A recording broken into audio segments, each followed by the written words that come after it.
शांति 15 अक्टूबर 2022। बाबा के आज के महावाक्य हैं।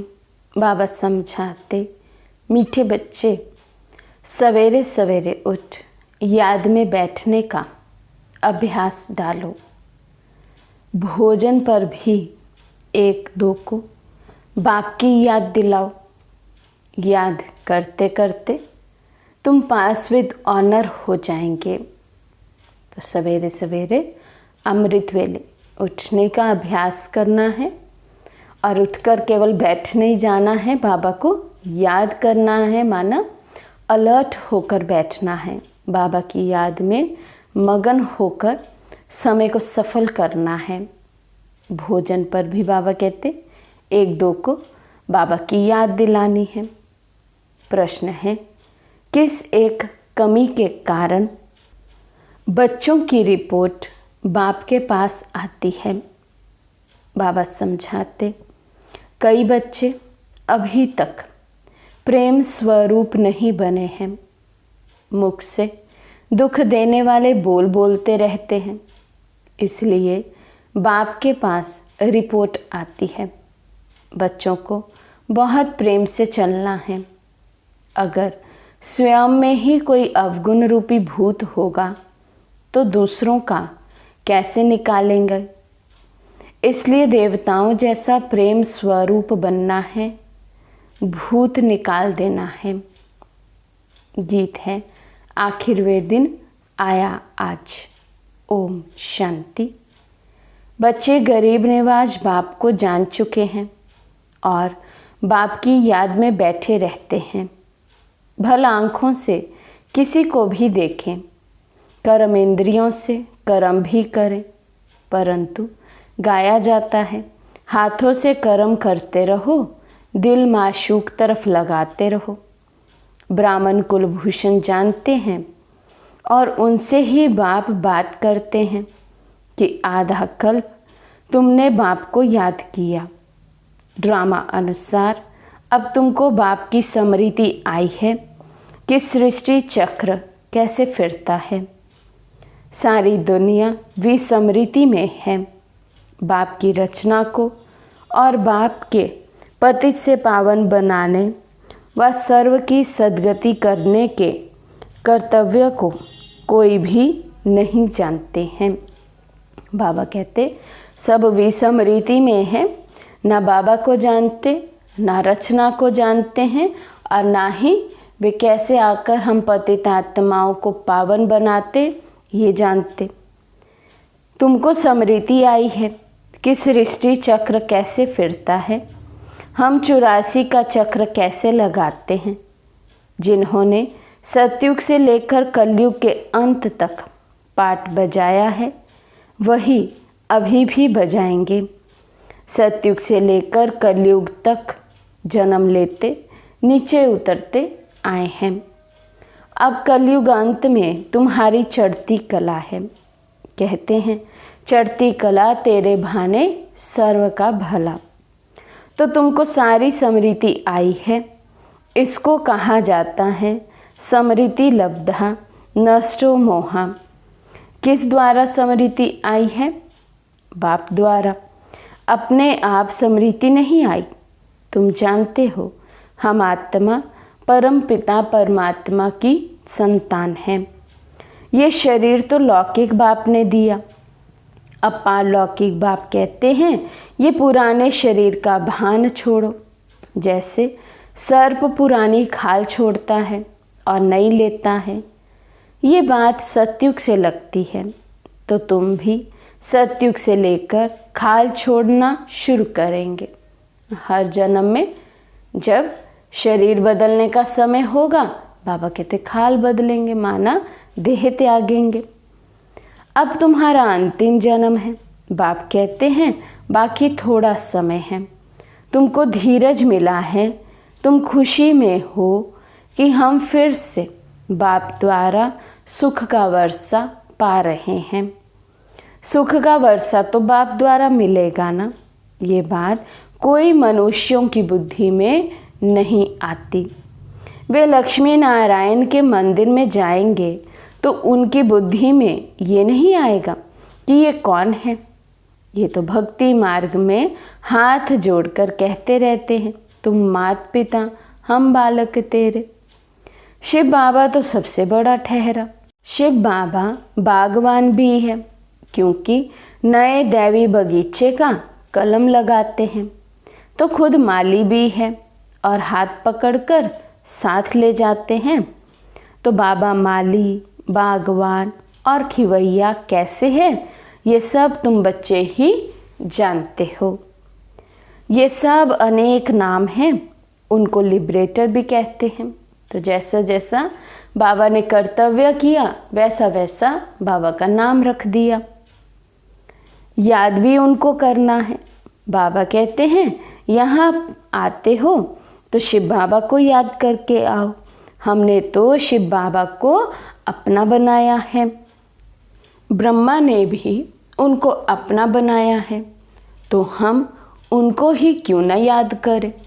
चित्र में भी दिखाया है, सभी शिव को मानते हैं। बाबा आत्माओं से बात करते हैं। आत्मा ना कहे जीव आत्मा कहेंगे, क्योंकि जब आत्मा अकेली है तो बोल नहीं सकती। शरीर बिगर आत्मा, आत्मा से बात नहीं करती। परम धाम में क्या परमात्मा आत्मा से बात करेंगे? भल कह देते क्राइस्ट को परमात्मा ने भेजा, परंतु वहाँ परमात्मा बोलते नहीं हैं, वहाँ इशारा भी नहीं होता है। ड्रामा अनुसार आत्मा आपे ही पाठ बजाने नीचे आ जाती है। आत्मा में पाठ भरा हुआ है।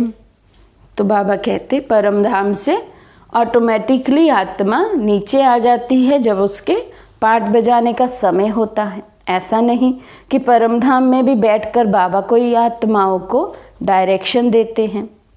तो आत्मा नीचे आकर शरीर धारण कर पाठ बजाती है। शरीर का नाम तो सबका अलग है, आत्मा का नाम तो आत्मा ही है। हम आत्मा एक शरीर छोड़ दूसरा ले पाठ बजाते हैं। अब हमको स्मृति आई है और कोई की याद नहीं होनी चाहिए, क्योंकि पुरानी दुनिया में पुराना पाठ, पुराना शरीर छोड़ नई दुनिया में जाना है, वहाँ नया शरीर हमको मिलना है। तो इससे मतलब निकलता है कि अभी 5 विकारों को छोड़ना है। तो कितनी मुश्किलात होती है। देखो बच्चे लिखते हैं काम क्रोध का तूफान आता है, तो बाबा कहते हैं बच्चे दे दान तो छूटे ग्रहण।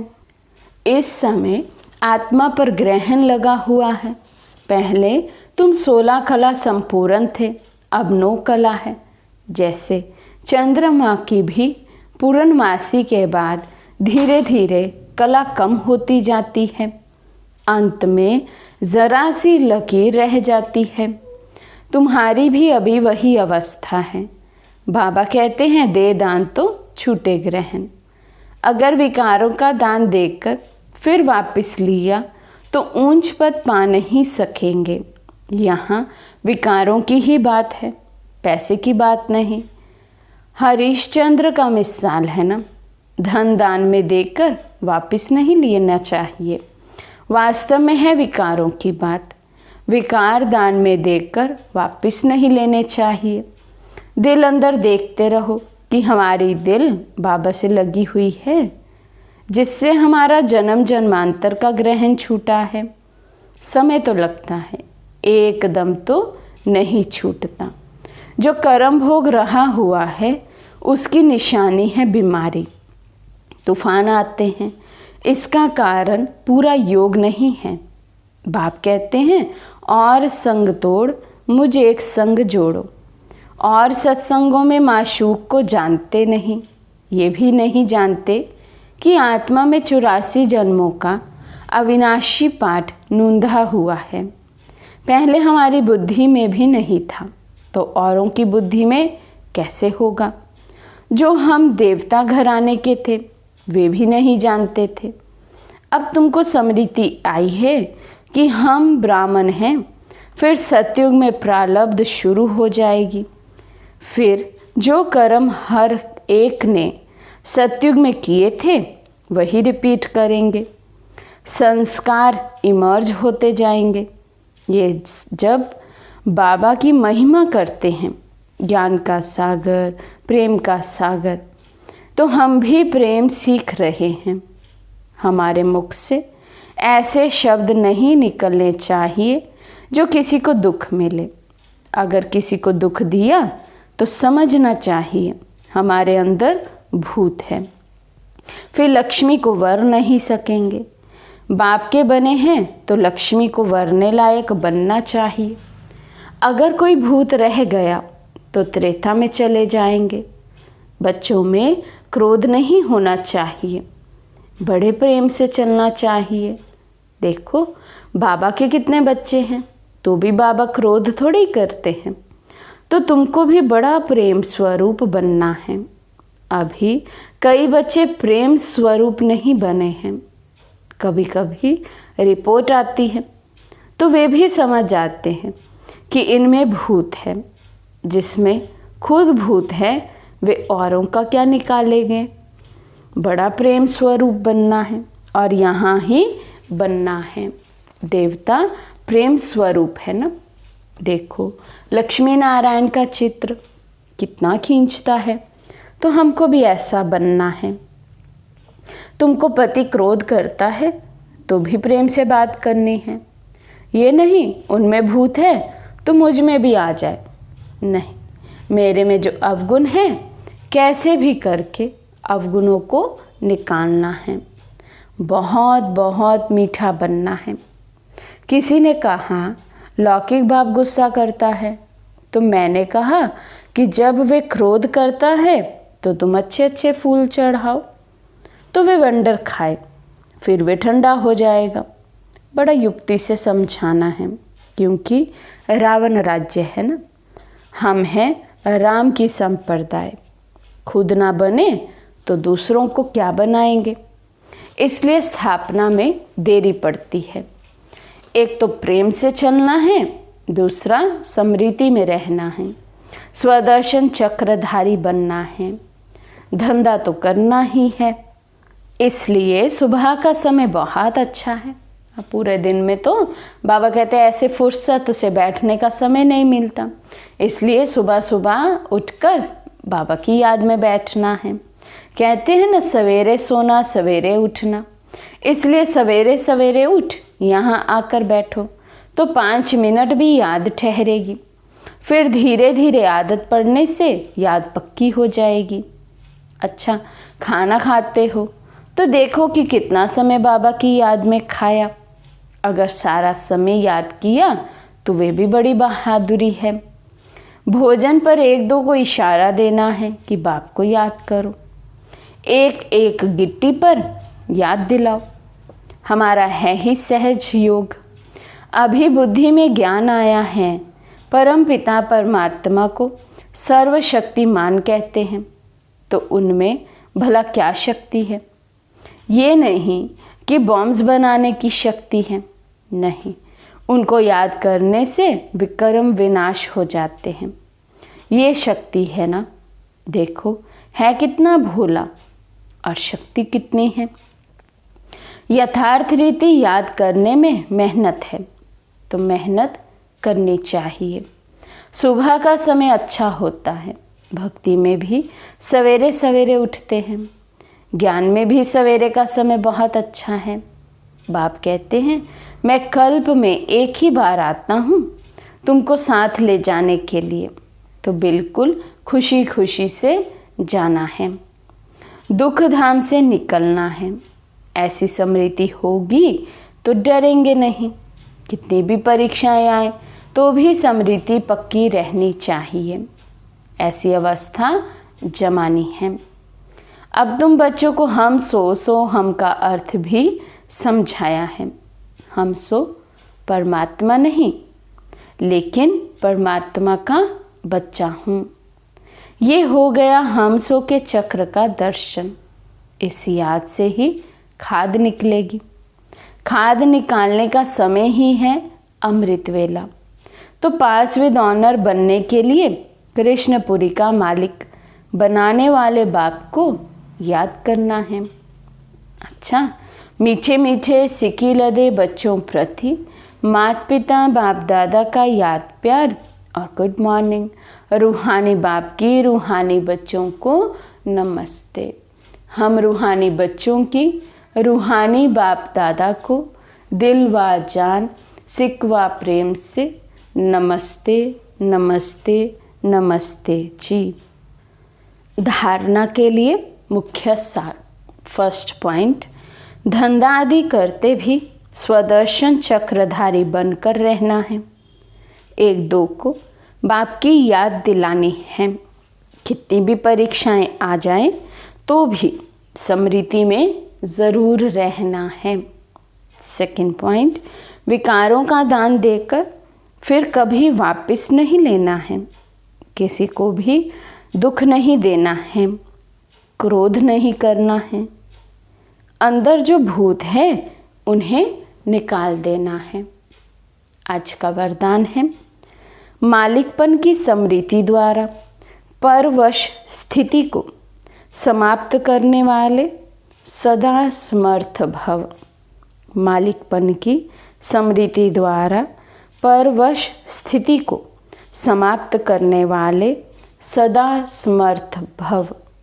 जो सदा मालिकपन की स्मृति में स्थित रहते हैं उनके संकल्प ऑर्डर प्रमाण चलते हैं। मन मालिक को परवश नहीं बना सकता। ब्राह्मण आत्मा कभी अपने कमज़ोर स्वभाव संस्कार के वश नहीं हो सकती। जब स्वभाव शब्द सामने आए तो स्वभाव अर्थात स्व प्रति व सर्व के प्रति आत्मिक भाव, इस श्रेष्ठ अर्थ में टिक जाओ। और जब संस्कार शब्द आए तो अपने अनादि और आदि संस्कारों को स्मृति में लाओ तो समर्थ बन जाएंगे। परवश स्थिति समाप्त हो जाएगी। स्लोगन है, वरदानों की शक्ति जमा कर लो तो परिस्थिति रूपी आग भी पानी बन जाएगी। वरदानों की शक्ति जमा कर लो तो परिस्थिति रूपी आग भी पानी बन जाएगी। मातेश्वरी जी के अनमोल महावाक्य। फर्स्ट पॉइंट, बदनसीबी और खुशनसीबी। अब ये 2 शब्दों का मदार किस पर चलता है? ये तो हम जानते हैं कि खुशनसीब बनाने वाला परमात्मा और बदनसीब बनाने वाला खुद ही मनुष्य है। जब मनुष्य सर्वदा सुखी है तो उन्हों की अच्छी किस्मत कहते हैं, और जब मनुष्य अपने को दुखी समझते हैं तो वो अपने को बदनसीब समझते हैं। हम ऐसे नहीं कहेंगे कि बदनसीबी व खुशनसीबी कोई परमात्मा द्वारा मिलती है। नहीं, ये समझना बड़ी मूर्खता है। परमात्मा तो हमें खुश नसीब बनाते हैं, परंतु तकदीर को बिगाड़ना व बनाना ये सब कर्मों के ऊपर ही मदार है। ये सब मनुष्यों के संस्कार के ऊपर ही है। फिर जैसे पाप और पुण्य का संस्कार भरता है वैसे तकदीर बनती है, परंतु मनुष्य इस राज को ना जानने के कारण परमात्मा के ऊपर दोष रखते हैं। अब देखो, मनुष्य अपने को सुखी रखने के लिए कितनी माया के तरीके निकालते हैं। फिर उस ही माया से कोई अपने को सुखी समझते हैं और कोई फिर उस ही माया का संन्यास कर माया को छोड़ने से अपने को सुखी समझते हैं। मतलब तो कोई कई प्रकार के प्रयत्न करते हैं, परंतु इतने तरीके करते भी रिजल्ट दुख की तरफ जा रही है। जब सृष्टि पर भारी दुख होता है तब उसी समय स्वयं परमात्मा आए गुप्त रूप में अपने ईश्वरीय योग पावर से दैवी सृष्टि की स्थापना कराए सभी मनुष्य आत्माओं को खुशकिस्मत बनाते हैं। सेकंड पॉइंट, जिस समय ओम शांति कहते हैं तो उसका यथार्थ अर्थ है मैं आत्मा शालिग्राम उस ज्योति स्वरूप परमात्मा की संतान हूँ। हम भी वही पिता ज्योतिर्बिंदु परमात्मा के मुआफिक आकार वाली है। बाकी हम शालिग्राम बच्चे हैं, तो इन्हों को अपने ज्योति स्वरूप परमात्मा के साथ योग रखना और लाइट माइट का वर्षा लेना है। उस निराकार परमात्मा को श्वासों श्वास याद करना, इसको ही अजपा जाप कहा जाता है। अजपा जाप माना कोई भी मंत्र जपने के सिवाय नेचुरल उस परमात्मा की याद में रहना, इसको ही पूर्ण योग कहते हैं। योग का मतलब है एक ही योगेश्वर परमात्मा की याद में रहना। तो जो आत्माएं उस परमात्मा की याद में रहती हैं, उन्हों को योगी अथवा योगिनियाँ कहा जाता है। जब उस योग अर्थात याद में निरंतर रहे, तभी विकर्मों और पापों का बोझा नष्ट होता है और आत्माएं पवित्र बन भविष्य जन्म में देवताई प्रारब्ध पाती हैं। अब ये चाहिए नॉलेज, तभी योग पूरा लग सकता है। तो अपने को आत्मा समझ परमात्मा की याद में रहना, ये है सच्चा ज्ञान। अच्छा, ओम शांति।